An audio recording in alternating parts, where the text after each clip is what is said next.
মুন্সিগঞ্জে আধিপত্য বিস্তার ও দুই পক্ষের পূর্ব বিরোধের জেরে প্রতিপক্ষের বাড়িতে ঢুকে এলোপাথারি গুলিবর্ষণের ঘটনা ঘটেছে। এতে নারী, শিশু ও বৃদ্ধ সহ অন্তত 15 জন গুলিবিদ্ধ হয়েছেন। তাদের উদ্ধার করে বিভিন্ন হাসপাতালে ভর্তি করা হয়েছে। গতরাত 9:30টার দিকে শ্রীনগর উপজেলার রুদ্রপাড়া এলাকায় এই ঘটনা ঘটে। পুলিশ জানায়, রাতে পূর্ব বিরোধের জেরে স্থানীয় হারুন খান ও মান্নান খানের সাথে একই এলাকার মিজান খানের বাকবিতণ্ডা হয়। এ সময় মান্নান বন্দুক দিয়ে মিজানকে আঘাত করে।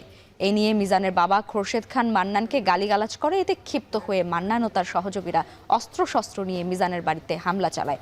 এলোপাতাড়ি গুলিতে আহত হন নারী, শিশু এবং বৃদ্ধ সহ অন্তত 15 জন। তাদের উদ্ধার করে শ্রীনগর উপজেলা স্বাস্থ্য কমপ্লেক্সে নেওয়া হয়। পরে বেশ কয়েকজনকে ঢাকা মেডিকেল কলেজ হাসপাতালে পাঠান চিকিৎসক। এদিকে রাতেই ঘটনার সঙ্গে জড়িত 3 জনকে আটক করেছে আইনশৃঙ্খলা বাহিনী।